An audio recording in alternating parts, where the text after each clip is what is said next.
Astaghfirullah, Rabbal baraya. Astaghfirullah minal khotoya.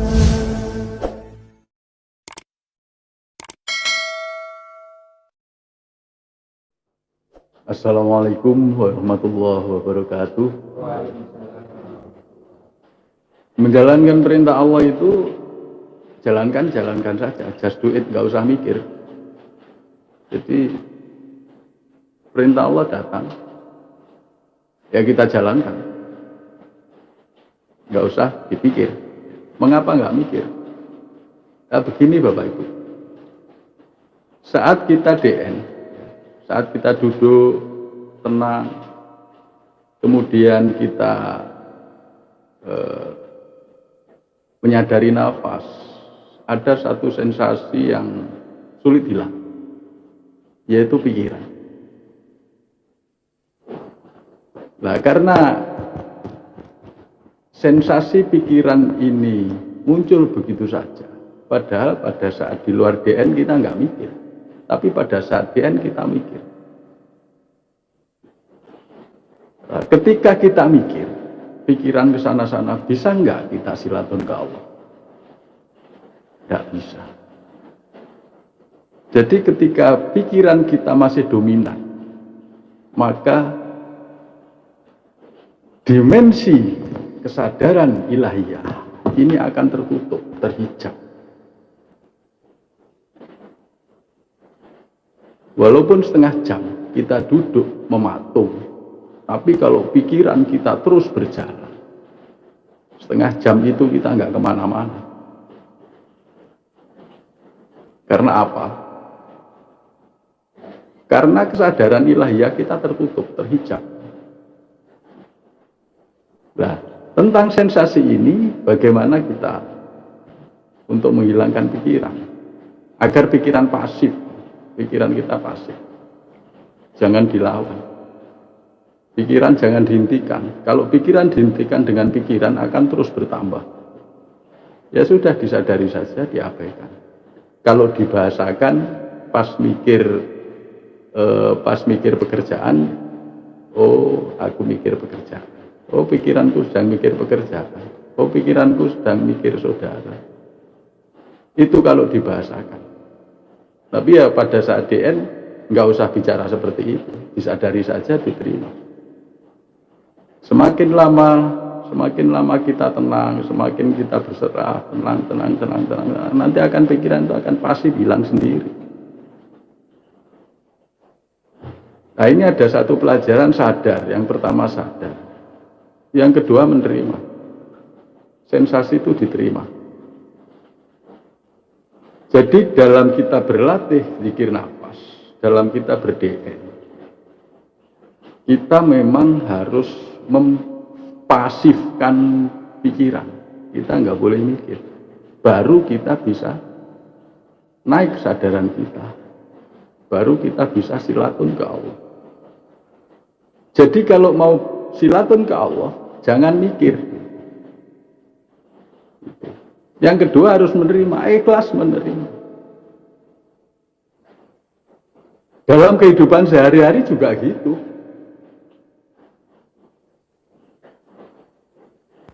Kalau ingin bisa tetap sadar Allah, ya nggak usah mikir. Pikiran slow saja, santai saja. Yang dilatih itu bukan pikiran, tapi yang dilatih adalah kesadaran. Semakin kita semakin peka terhadap ilham Allah, maka hidup kita itu tidak diatur oleh pikiran kita. Hidup kita akan diatur oleh Allah berdasarkan ilham-ilham yang kita terima. Nah itu. Karena apa? Sekarang kita evaluasi. Yang membuat kita pusing apa? Pikiran. Yang membuat kita stres apa? Pikiran. Yang membuat pekerjaan nggak selesai-selesai apa? Ya pikiran.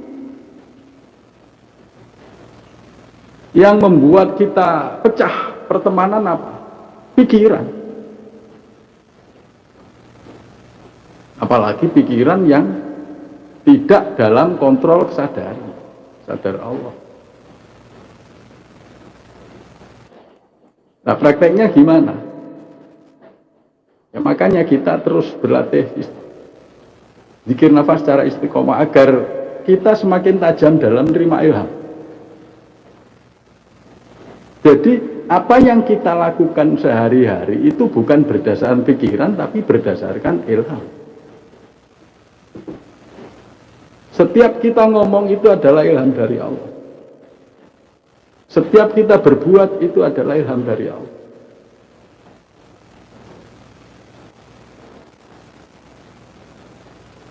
Kalau sudah saya sudah belajar tapi nggak bisa-bisa gimana? Ya nggak usah dipikir ya sebenarnya. Tapi terus tingkatkan kesadaran kita pada Allah. Itu kuncinya. Karena apa?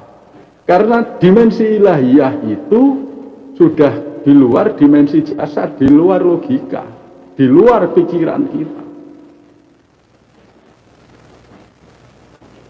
Kayak begini misalnya. Kita diperintah Allah buat program untuk training. Nah, kemudian ada beberapa yang mau hadir dan nggak jadi hadir. Jadi kalau saya pikirkan, stres Pak. Iku jenenge ora nrimo, iku jenenge ora ikhlas. Nggak ada yang hadir, diterima dan bersyukur. Disinilah Allah memberikan pelajaran-pelajaran. Karena situasi seperti ini itu tidak kebetulan. Ini adalah perbuatan Allah. Inilah yang terbaik. Contoh, Allah perintahkan untuk datang ke Padepokan. Loh, tahu-tahu hujan deras. Padahal Allah sudah perintahkan kita ke Padepokan. Hujan ini bukan kebetulan, hujan ini juga perbuatan Allah. Karena kalau kita ke Padepokan berdasarkan perintah Allah, apapun yang terjadi kita akan berangkat, Pak. Tapi kalau kita gunakan pikiran, kita mikir, waduh, gue level sepiye. Ojo-ojo aku engko niyeng. Danan niyeng kowe wesi ya. Ya otot kawat belum wesi. Jangan-jangan sakit, itu pikiran semua. Kacau, Pak. Makanya apa? Sadar dan menerima itu adalah hal yang dahsyat, Pak, kalau kita betul-betul lakukan. Mengapa kita sekarang bisa tertawa? Karena nggak mikir, Pak. Karena nggak mikir. Karena apa? Ya menerima. Mengapa kita kok cemberut, kecewa? Ya, karena mikir.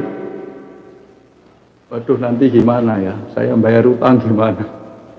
Dipikir terus. Bagaimana bisa bayar utang?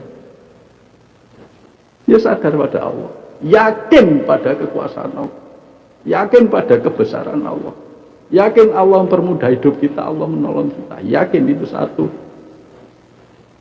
Itu namanya sadar Allah. Yang kedua apa? Terima.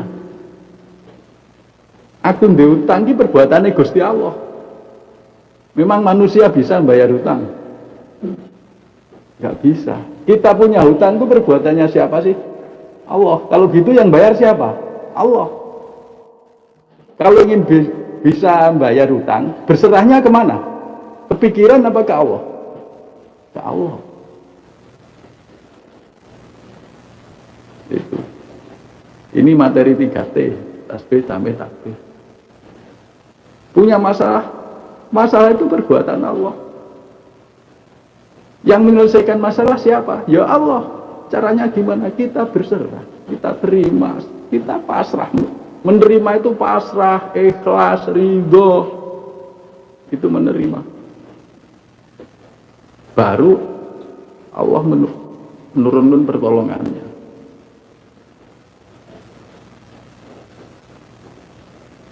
Loh, terus Allah ngasih pikiran untuk apa?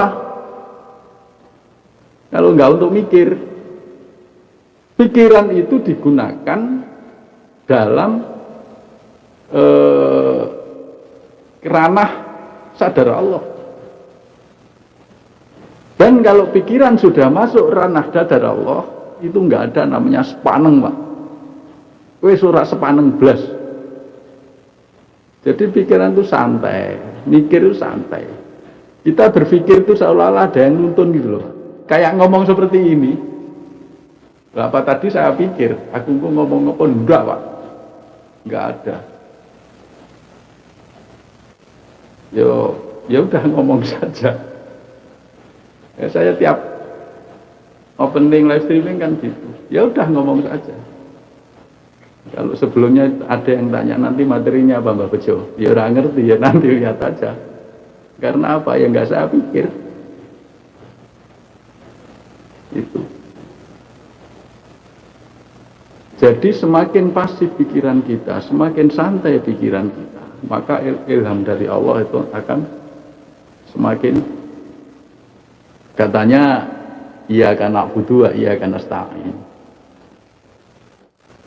Kok saya mikir, ya sudah ke Allah. Apalagi jalan kita ihdinas siratal mustaqim. Kita selalu berdoa untuk dibimbing jalan yang lurus. Jalan yang lurus itu jalan benar. Jalannya orang-orang kekasih Allah, jalannya orang-orang yang soleh, jalannya waliullah.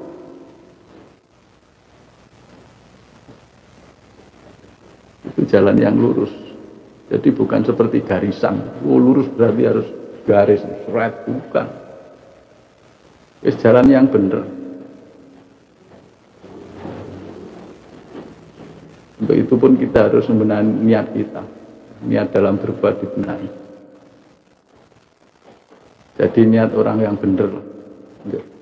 Orang yang lebih baik dari yang kemarin. Menjadi orang yang bertakwa pada Allah itu.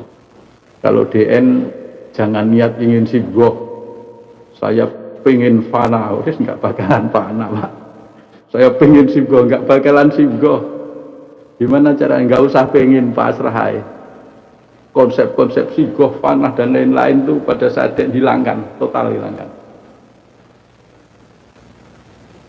Jadi sadar menerima, urip ra usah mikir, jalankan sesuai dengan perintah Allah yang turun pada kita berupa ilham yang berasal dari Allah Subhanahu wa Ta'ala. Semoga penting saya ini bisa bermanfaat bagi kita semua. Saya mohon maaf. Billahi taufiq wal hidayah. Assalamualaikum warahmatullahi wabarakatuh.